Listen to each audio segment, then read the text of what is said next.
Estamos de volta com o programa Médico da Família, programa pra lá de especial. A adolescência é a fase que marca a transição entre a infância e a idade adulta. Com isso, essa fase caracteriza-se por alterações em diversos níveis, físico, mental e social. Os pais que não aceitam o namoro da filha, o medo do envolvimento com drogas, filhos que não aceitam os pais, a fuga de uma religiosidade da fé. A adolescência, ela é complicada. Por isso estamos numa mesa redonda, com profissionais do mais alto nível. Aliás, como disse no bloco anterior, estamos aprendendo aqui pontos marcantes de uma nova sociedade, principalmente aqui no Mato Grosso do Sul. Estamos com a psiquiatra, minha colega médica, doutora Ana Paula, e com a psicóloga, doutora Maria Helena. Eu estou encantado com tudo que nós já vivenciamos no primeiro bloco, porque ser pai e ser mãe de adolescentes não é fácil, isso eu posso dizer como testemunho de vida. A gente se prepara para tê-los bebezinho, vai para a sala de parto, aquela expectativa, nasce, você cuida, você acorda de madrugada para ver se está respirando, isso é comum, né? Todo pai e mãe faz isso. Aí depois eles começam, engatinham, andam, a gente fica ali para não deixar cair. Aí eles vão para a escola, a gente acompanha, no primeiro dia eles choram, a gente chora junto. Aí a febre deles é a febre da gente, a tosse deles é a tosse da gente. É toda uma vida em comunhão, todo um caminho que a gente segue junto, as viagens, as festas de aniversário, quantos natais, quantos ano novo passamos juntos, as viagens de férias, e de repente eles se encontram jovens. E aí começa a vir a dificuldade. Alguns pais irritados com esse dia a dia nervoso que a gente vive, dinâmico, mas muito estressante, chamam os filhos de aborrecentes, eles se incomodam, batem a porta. Quer dizer, a relação começa a ficar conturbada. No Brasil, tivemos vários crimes de jovens que mataram os pais ou de pais que perderam a cabeça e cometeram atrocidades. Fora do Brasil também, não é uma coisa só do povo brasileiro. Mas o que leva esse nervosismo intenso, doutora Ana Paula, essa intensidade de emoção? Porque nos jovens os hormônios estão explodindo, isso aí a ciência explica. E eles entram nessa confusão da idade. Os pais com esse estresse do dia a dia. Como resolver essa situação conflitante e conturbada? Cada caso deve ser individualizado.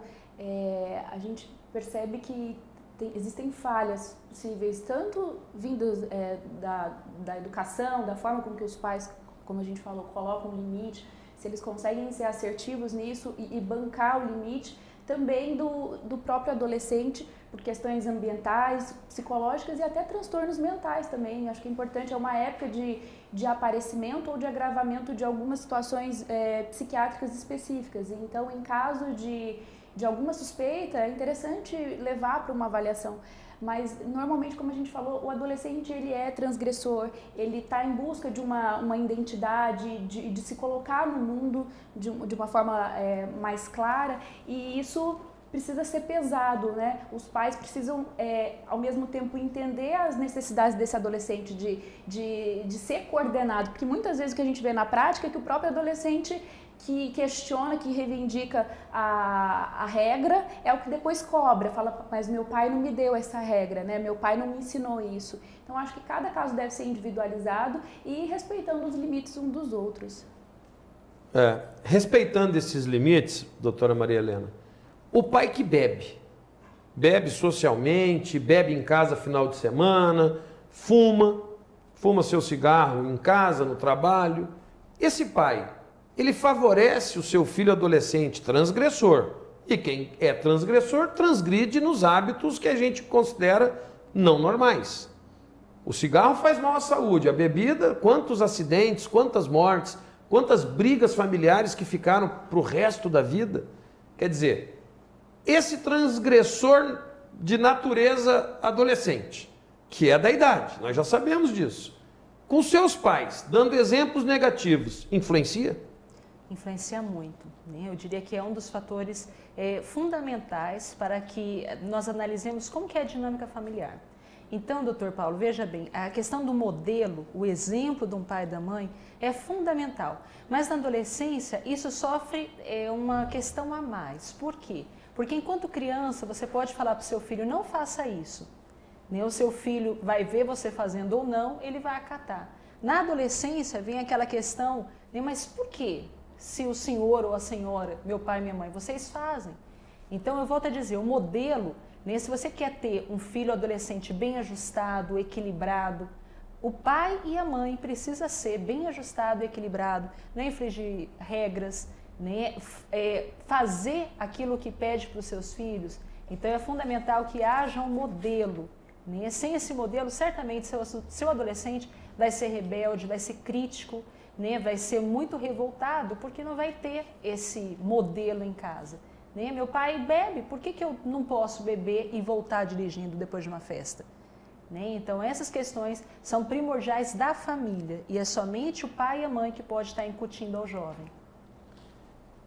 A sexualidade é um problema que muitas vezes o jovem passa e ele está sofrendo uma transição, uma transformação de ser criança para ser um jovem e adulto. Então, o membro masculino vai aumentar de tamanho, os pelos pubianos, a puberdade chega, os hormônios explodindo, a menina tem a primeira menstruação, a menarca. Tudo isso mexe já com os hormônios sexuais, eles já estão na fase da transgressão. Essa sexualidade, se não bem trabalhada pelos pais, pode também acarretar problemas. Eu também tive dificuldades nesta fase, mas este assunto, ele merece um tempo maior.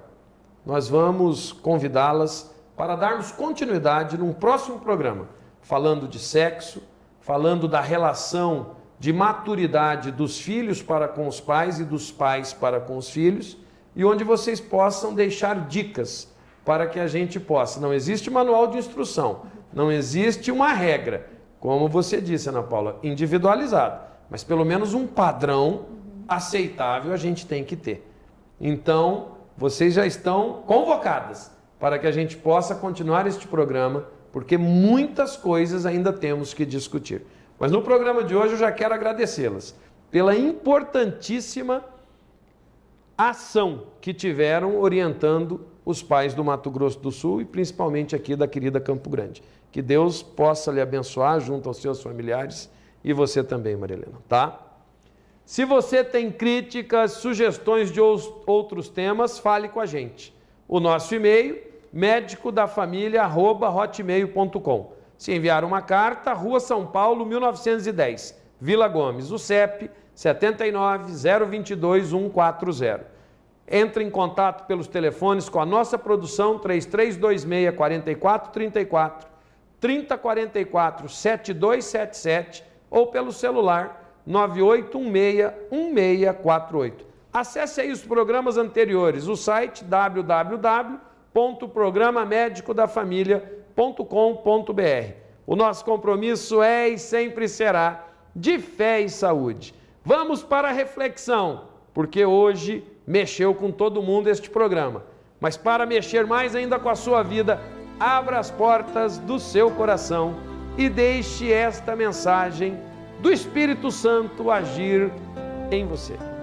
Quando a tristeza bater na sua porta, abra um belo sorriso e diga: desculpa, mas hoje a felicidade chegou primeiro.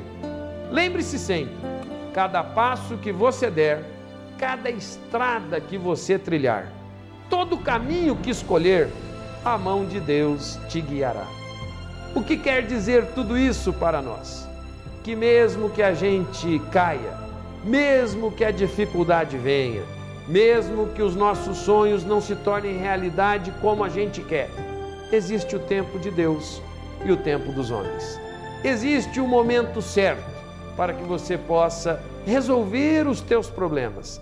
Mas se você tiver a felicidade reinando em seu coração, tudo isso acontecerá de uma forma melhor.